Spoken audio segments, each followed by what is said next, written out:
Now, the next topic which we are going to take up is why do we need elections? So, we know that elections takes place regularly in all the democratic countries. Now, there are more than around 100 countries in the world in which elections takes place and people choose their own representatives. Now, but we want to know that why do we need elections? So first, let us imagine a democratic country without elections. So this is possible to for the people to rule without election only when all the people of the country can sit together every day and take all the decisions. So, is it practically possible for all the people of the country to gather at a place and take all the decisions collectively? It is impossible for any large community or country like India. Nor it is possible for everyone to have the time and knowledge to take the decisions on all the matter. Therefore, what happens in most of the democracies, people rule through their representatives. The people choose their representatives, and the representatives on the behalf of the people will take the decisions. Now, another question arises that is there a democratic way of selecting the representatives without election? Is there any other way instead of elections to for selecting the government? So let us imagine a place where representatives are selected on the basis of some age or experience, or some other place where representatives are elected on the basis of education or knowledge. But in such case there could arise a lot of difficulties in deciding who is more experienced or who is more knowledgeable. So but let us say that if these problems are also resolved, but then clearly such a place does not require election.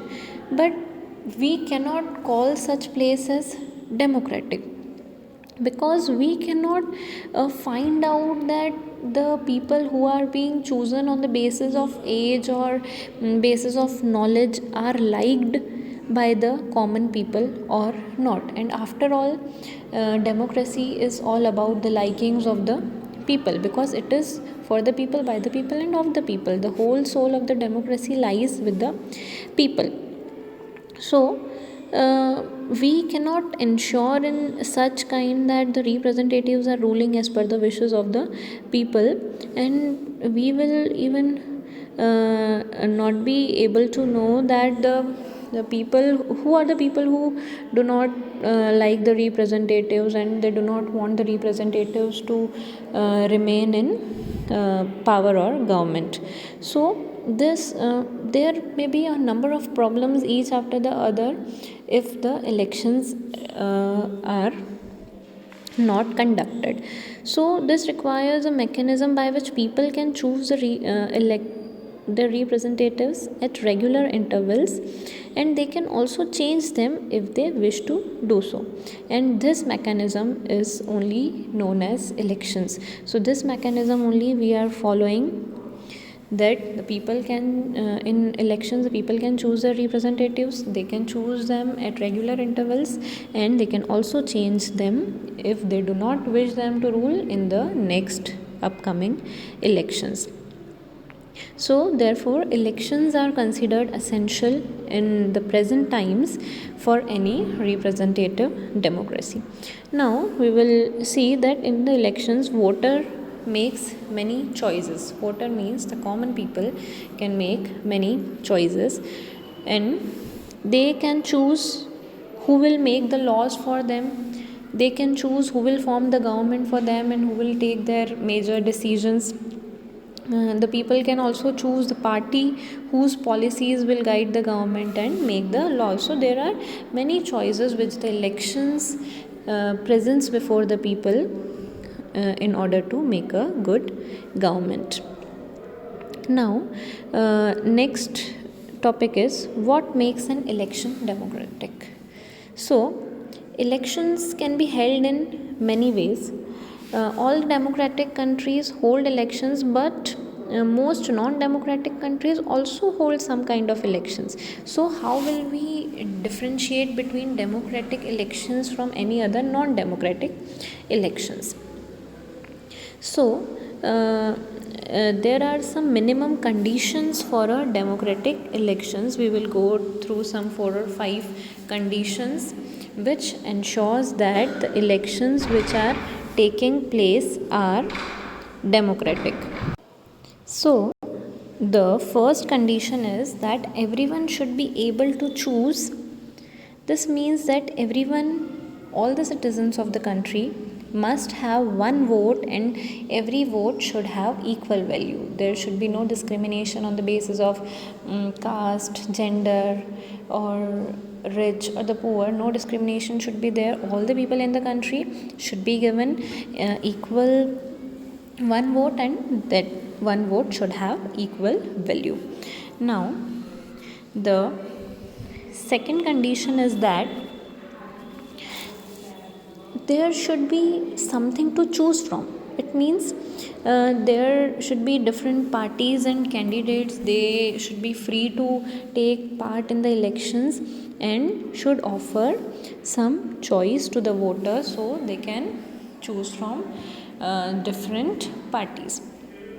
Like in some countries, like we saw in China, there is only single party, and that party only needs to be elected every time. So there is no options or choice for the people. But in our country, India, there are a number of parties, so the voters get a lot of choices from which they can choose.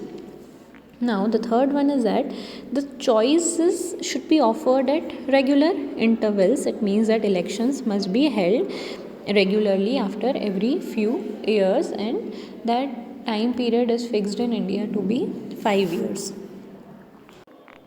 Now, fourth one is the candidates which are preferred by the people, which are liked by the people, should only get elected, and that is very well decided in elections.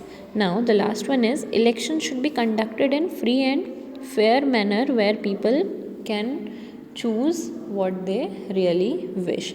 So, these are the 5 simple and easy conditions that and the minimum conditions which are necessary for an election to be democratic. If in any country these minimum conditions are fulfilled, then the election is called to be democratic elections. But there are many countries where these conditions are not fulfilled, and but further in this chapter we will try to apply these conditions to the election held in our country India, and see that if we can call our elections democratic or not. Now, the next topic is that is it good to have political competition? Now, political competition is between different political parties or different candidates having different policies or different thoughts or mindsets or goals. So, is it good to have political competition in a democracy or not? We will try to answer these questions. Now, elections is all about political competition, and the political competition takes various forms, and the most obvious forms is the competition among the political parties, and at the constituency level the competition is among different several candidates.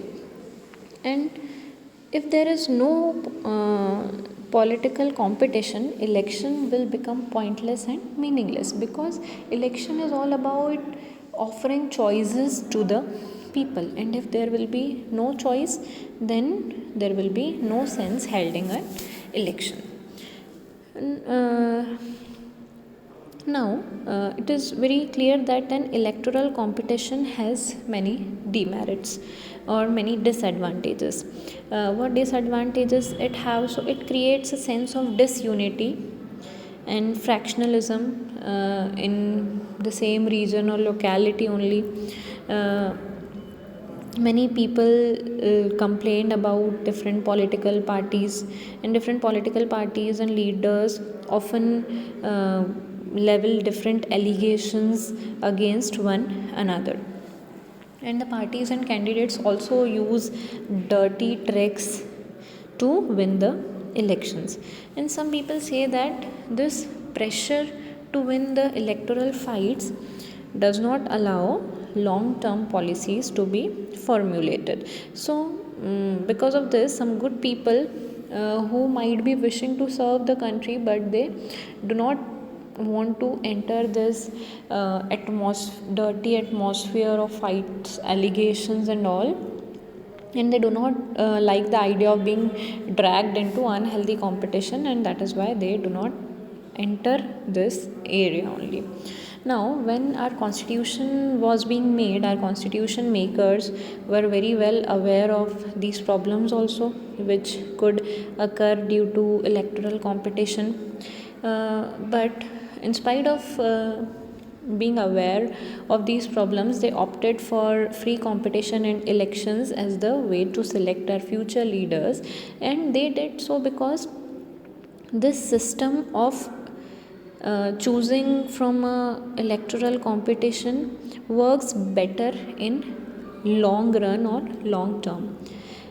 In an ideal world, all the political leaders, they very well know what is good for the people, and they are also motivated by some desire to serve the people.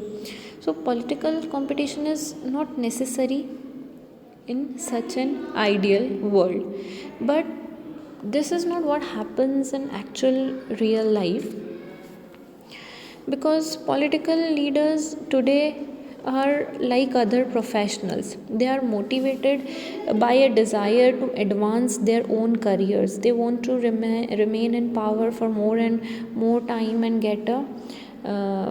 get to some high positions for themselves. They might also be having a thought of serving the people as well, but it is very risky to depend entirely on the sense of duty. Besides, even when they wish to serve the people, they may not know what is required to serve the people, or their ideas may not match with the things what people really want. So, what things could be done to deal with these problems in the real life situation?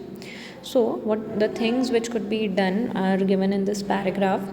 That one must first try to improve the knowledge and character of political leaders.